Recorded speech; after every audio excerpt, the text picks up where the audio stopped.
Amigos e amigas da Rede Celebra, das comunidades eclesiais de base, companheiros e companheiras do Movimento de Trabalhadores Cristãos e do MMTC, amigos e amigas do Brasil, da Itália, da Alemanha, da Holanda, da França, da Espanha e de Portugal. Mais uma singela reflexão que confio à meditação de vocês. Olá, gente querida, mais uma vez juntos e juntas para a gente refletir a boa nova, segundo a ótica da classe trabalhadora. A gente saúda quem está perto, quem está longe, quem está aqui da nossa cidade, no nosso estado, em outros estados, até em outros países. Este é um programa do Movimento de Trabalhadores Cristãos do Regional Nordeste 2. A gente convida você a participar com a gente, a refletir com a gente, a curtir, compartilhar e divulgar com mais pessoas. A reflexão da classe trabalhadora, desse 23º domingo do tempo comum, tempo do discipulado e da missão, semana do grito dos excluídos e das excluídas. O texto bíblico deste domingo é tirado de Lucas, capítulo 14, versículos 25 a 33. Lucas 14, do 25 ao 33. É o evangelho desse 23º domingo do tempo comum. Naquele tempo, grandes multidões acompanhavam Jesus. Voltando-se, ele lhes disse: Se alguém vem a mim, mas não se desapega de seu pai e sua mãe, sua mulher e seus filhos, seus irmãos e suas irmãs, e até da sua própria vida, não pode ser meu discípulo. Quem não carrega a sua cruz e não caminha atrás de mim, não pode ser meu discípulo. Com efeito, qual de vós, querendo construir uma torre, não se senta primeiro e calcula os gastos para ver se tem o suficiente para terminar? Caso contrário, ele vai lançar o alicerce e não será capaz de acabar.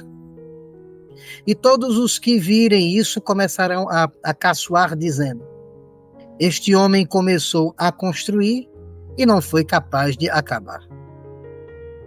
Ou ainda, qual o rei que ao sair para guerrear com outro não se senta primeiro e examina bem se com 10.000 homens poderá enfrentar o outro que marcha contra ele com 20.000? Se ele vê que não pode, enquanto o outro rei ainda está longe, envia mensageiros para negociar as condições de paz. Do mesmo modo, portanto, qualquer um de vós, se não renunciar a tudo o que tem, não pode ser meu discípulo. Palavra de salvação. Glória a vós, Senhor. 23º domingo do tempo do discipulado e da missão.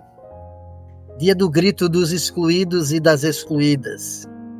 Esse tempo de formação do tempo comum, esse tempo em que Jesus vai nos orientando, vai nos ajudando a como entrar de cheio no seu discipulado. Como é que a gente pode, junto com ele, sermos trabalhadores e trabalhadoras do seu reino. E aí, se a gente lembrar no domingo passado, Jesus já dizia quem importava nesse reino, já dizendo para a gente como é a nossa postura. Mesmo que ele tenha dito para os fariseus, quando chegarem numa festa, não sentem na frente não, sentem mais atrás, os que importam no reino sequer ainda estão na mesa. E por isso ele dizia: vai e convida-os, porque eles não vão te retribuir. A tua recompensa será na ressurreição. Ou seja, o reino de Deus, em plenitude, vai ser a recompensa de todos e todas nós, que nos associamos aos excluídos e às excluídas deste mundo, mas não do amor de Deus.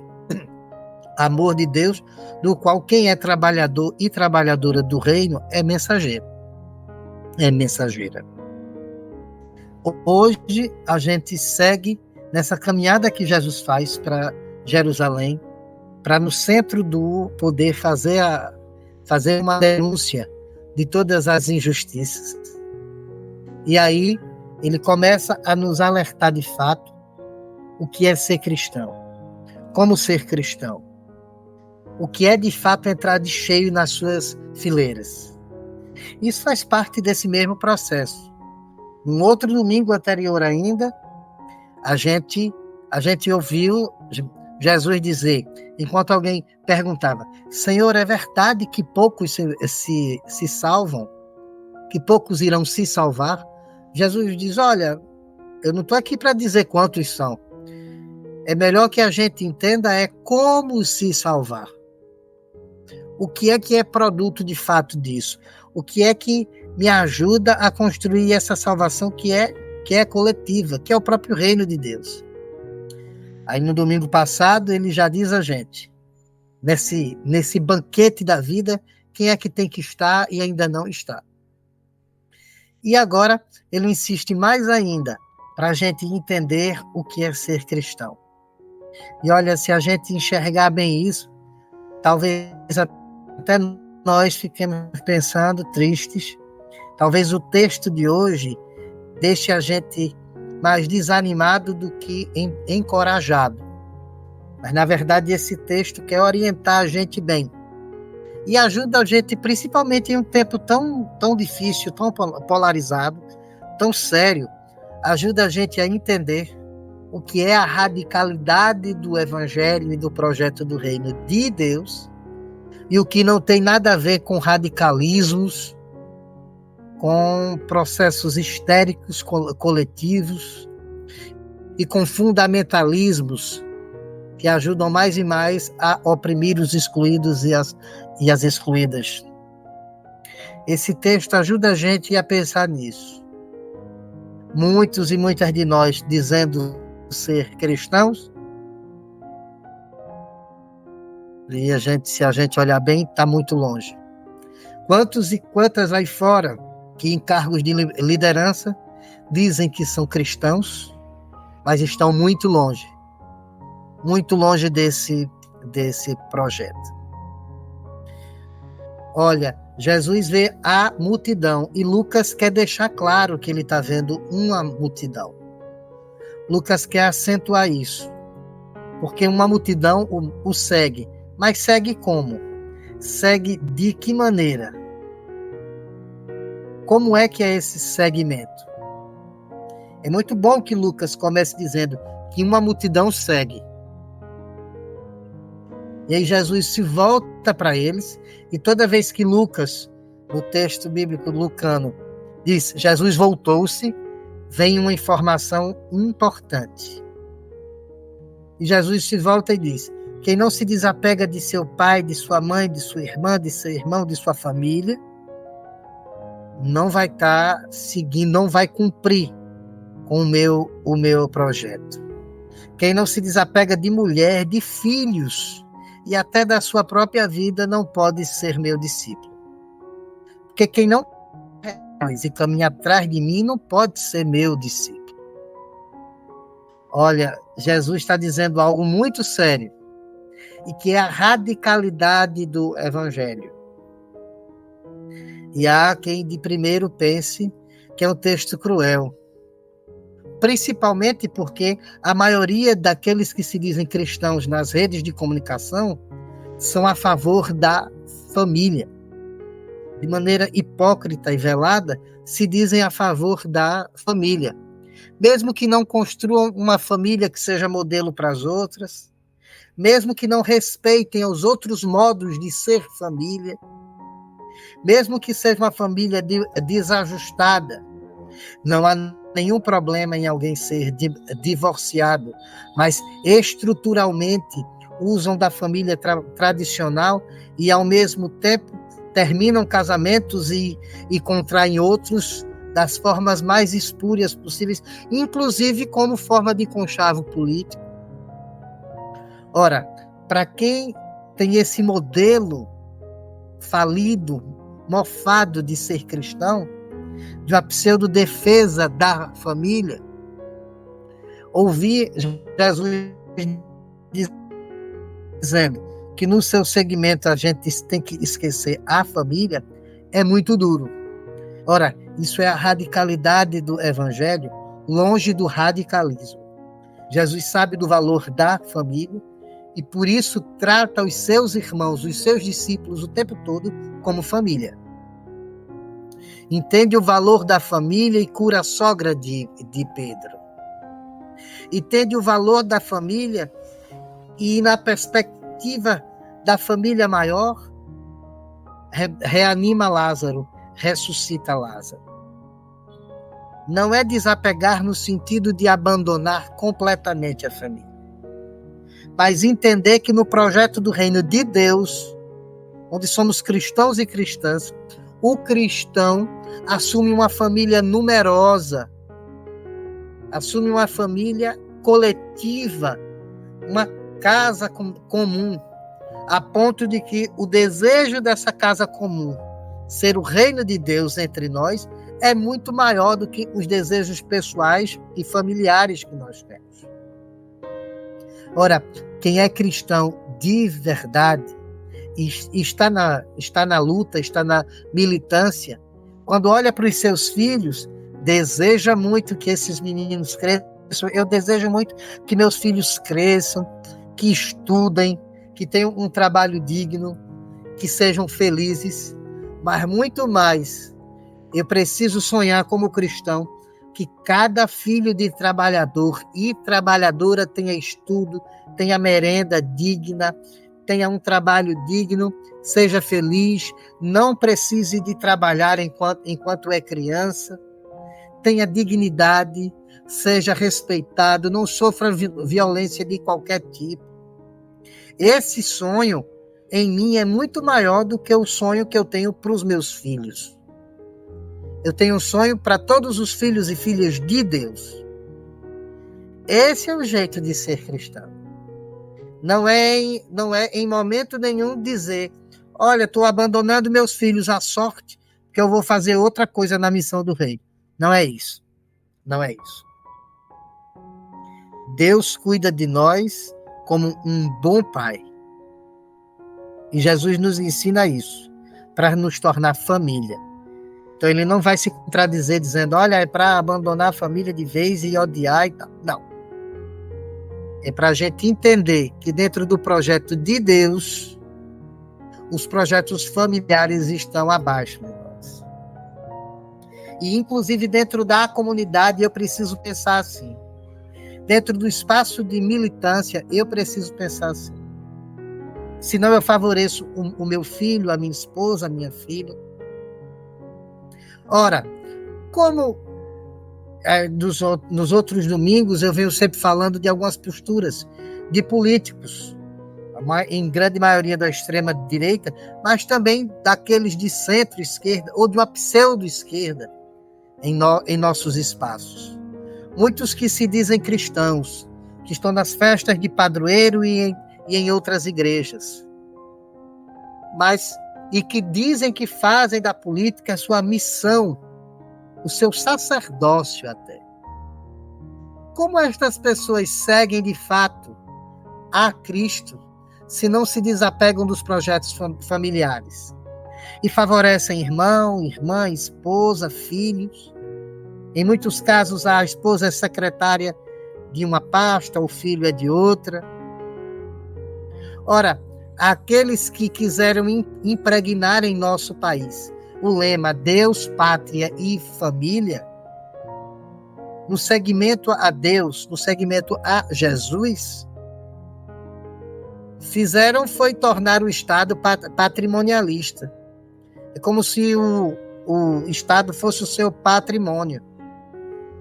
E aí perceba que quem quis impregnar isso nas nossas cabeças, na verdade, tem uma família toda impregnada, amparada pelo Estado.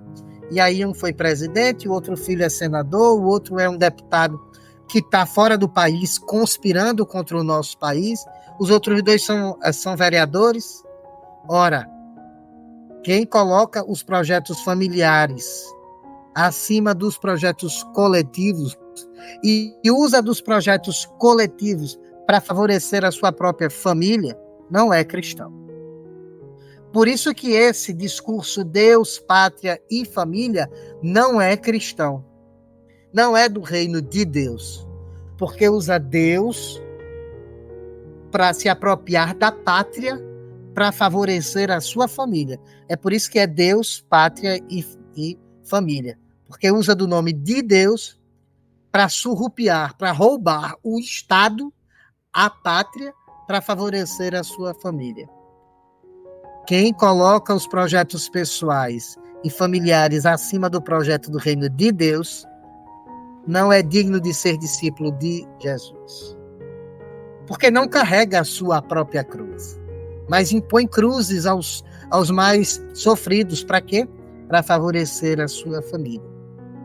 E quando se impregnam disso, de tal maneira, não conseguem mais sair disso, a ponto que lutam para perpetuar o seu projeto pessoal e familiar.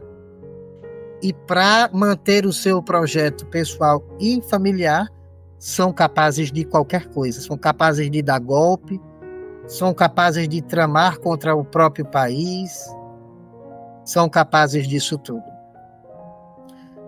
É preciso que a gente reflita sobre isso. Jesus em nenhum momento está mandando a gente deixar família, filhos. Jesus em nenhum momento está pregando para a gente ser irresponsável com aqueles que ele colocou na nossa missão. Ser pai, ser mãe também é missão. Mas ele está dizendo, o projeto maior do reino, quem coloca a sua família acima dos outros, não é digno de mim. Ao mesmo tempo, ele vai dizendo, e isso é radical, isso é a radicalidade. Ao mesmo tempo, ele vai ensinando a gente a não fazer disso um radicalismo. Porque essa fonte, essa formação, esse jeito de ser cristão, ele é radical, mas em nenhum momento ele pode ir num fundamentalismo que faz a gente não pensar mais, alienar o nosso pensamento na mão de outros, de líderes religiosos que se apropriam disso. Jesus dá 2 exemplos muito fortes, o da torre e o da guerra. Ora, quem vai construir uma torre e não avalia antes os custos e faz um projeto? Olha, construir uma torre é um projeto cuidadoso demais, exige tempo, exige estudo e exige saber se quando começar a construir a torre, se não vai ter que parar no meio. E aí vai ser caso de gozação. Ora, aquele ali disse que era cristão, disse que era melhor do que os outros, era tanta coisa e de repente foi fogo de palha. A torre não chegou ao seu cume. Ora, Jesus está dizendo a gente, é na radicalidade, mas é na prudência, é na retidão de pensamento, é na coerência, é no refletir, é no discernimento. E ainda diz mais, qual é o rei que, sabendo que tem que fazer uma guerra com o outro, não vai avaliar antes quantos tem ali? Se eu tenho 10 mil homens e ele está com 20 mil, eu vou negociar antes, eu não vou inventar de fazer guerra por guerra. É como se Jesus estivesse dizendo, a gente tem que ter o realismo do arquiteto para construir a torre e a pro rei na estratégia de guerra. Jesus está dizendo, olha, é radicalidade. Deixa tudo que coloca o teu projeto pessoal acima e vamos pensar coletivamente. Mas não é radicalismo, porque a gente tem que sentar comunitariamente para refletir, pensar na nossa caminhada e nas nossas ações. Jesus está colocando mais uma vez critérios para ser cristão. E ser cristão é isso, é ir na radicalidade, mas ir na prudência. Ora, se não renunciar a tudo o que tem, e aí ele volta a isso, não pode ser meu discípulo. Assim como ele, no domingo anterior disse, é preciso entender como se salvar e não quantos se salvam. No domingo passado ele disse, chamem aqueles que não podem retribuir. Os excluídos e as excluídas é quem devem estar à nossa mesa. E agora ele termina dizendo, quem não dá tudo o que tem, quem não oferta, quem não se doa, não é digno de ser meu discípulo. Ele termina, ele começou, quem não for capaz de desapegar da própria vida, não é um problema de autoestima, de baixa autoestima, não é isso. É um problema de entender que a nossa vida, ela está nas mãos de Deus e entregue a um grande projeto. E na luta a gente entra com profecia, com testemunho. Quem quer testemunhar o reino de Deus, lutando por justiça, por vida digna, sabe que entre os primeiros cristãos o termo martírio é justamente isso. Martírio significa testemunho. Porque entre os primeiros cristãos, testemunhar era algo tão forte e arriscado que, na maioria das vezes, levava à morte. É preciso que a gente entregue mais a vida da gente à luta, senão a gente não vai conseguir transformar esse mundo nas pequenas realidades onde nós estamos. É preciso que a gente converta o nosso olhar e se desapegue e também faça a denúncia daqueles que querem criar, que querem pregar uma forma de ser cristão, onde não há desapego nenhum. Muito, muito ao contrário, onde o projeto pessoal que é o critério para ser cristão. E aí eu vou na igreja testemunhar que comprei um carro, porque foi Deus quem me deu. Que montei uma empresa e abri 3 lojas, porque foi Deus que me deu. Esse projeto é projeto pessoal, não é reino de Deus. O projeto de Deus é coletivo. E por isso, a gente precisa denunciar quando o projeto familiar e pessoal se torna regra para algumas lideranças religiosas e políticas. Ora, os políticos que a gente vem falando deles, vem denunciando a sua forma de agir, principalmente em casos como na prefeitura de São Lourenço, aqui perto, e de Recife e outras, em que políticos que botam o projeto pessoal e familiar acima da luta, da causa e dos anseios dos trabalhadores e das trabalhadoras. Aqui eu recordo os professores e professoras que estão numa luta ainda. Esse, mesmo se dizendo cristão, subindo em palanques, subindo em palcos montados para missa de festa de santos, de padroeiros e tal, estes ainda não são cristãos. Torço, rezo para que se tornem cristãos. Mas não é cristão quem faz do Estado patrimônio de sua família e vê trabalhadores e trabalhadoras sofrendo. É contra isso, contra aquilo que destrói a soberania do nosso país, contra aquilo que ofende o projeto coletivo do reino de Deus e oprime a classe trabalhadora, que nesse domingo a gente está nas ruas. Dia do grito dos excluídos e das excluídas. Dia da gente lutar com nossos irmãos e irmãs por vida digna. Por vida digna para todos e todas nós. Dia da gente refletir a caminhada.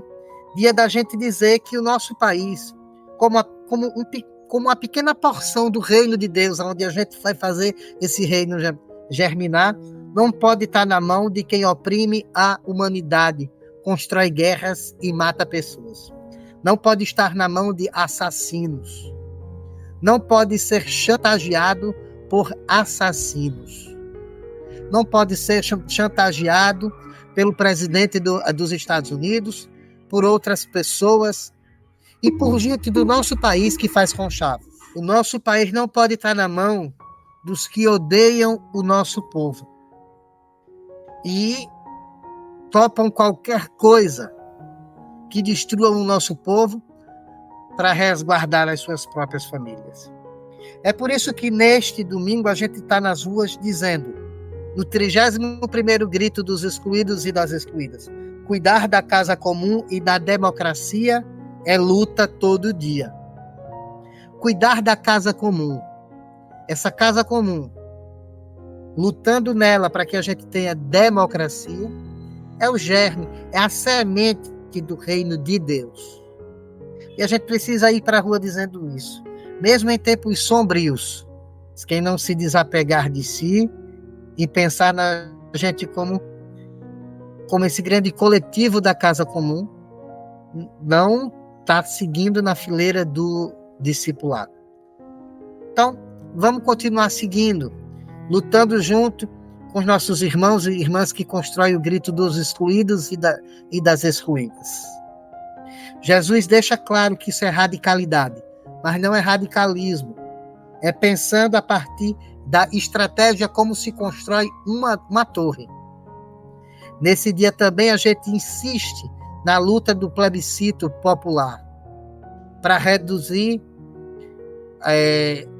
a carga tributária no lombo da classe trabalhadora, mas para taxar os grandes ricos.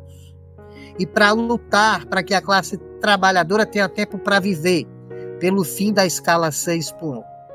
Por isso é que a gente está nessa luta, está caminhando nessas fileiras, para a gente entender que isso é luta coletiva, não é só minha ou da minha família. Jesus intui tão fortemente isso, que depois o próprio Paulo vai dizer, vai lembrar disso que Jesus diz, quem não se desapega de família, de pai e mãe, ele vai depois dizer por quê. Paulo diz, nós somos muitos, mas formamos um só corpo. E a cabeça é Cristo, nós somos o seu corpo. O tempo todo Jesus convoca a unidade de uma grande família. Então vamos refletir durante essa semana sobre os ecos do grito dos excluídos e das excluídas em nossas comunidades. Vamos também lembrar que o seguimento de Jesus está acima dos projetos pessoais e denunciar lideranças religiosas e políticas. A partir do nosso testemunho, denunciar quem, enquanto líder político e religioso, se diz cristão, mas coloca os seus projetos acima de toda a classe trabalhadora. Eu concluo essa nossa reflexão com uma oração, poesia, chamada Dons e Tarefas. É do judaísmo, do Yitzhak Landau. Eterno meu Deus, eu te agradeço por me teres concedido tantos dons, que eu possa conduzir conscientemente minha vida sob tua diretriz. Dai-me forças para que eu possa enfrentar as tarefas e desafios da minha vida, confiando em tua ajuda. Quero ajudar a mim mesmo e aos outros a ter uma vida com sentido. Desejo ser bênção para muitos, por isso suplico por tua força, por teu apoio.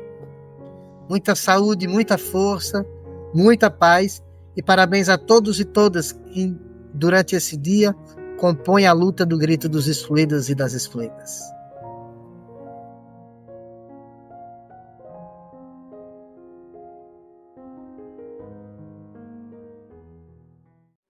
Gostou do que acabou de ouvir, do que acabou de ver? Se você gostou, divulgue. E além de divulgar, inscreva-se no canal TV MTC. Simples assim. Aperte no botão inscreva-se. E assim você está fortalecendo um instrumento de formação e de informação da classe trabalhadora, das trabalhadoras cristãs, dos trabalhadores cristãos. Contamos com essa sua colaboração.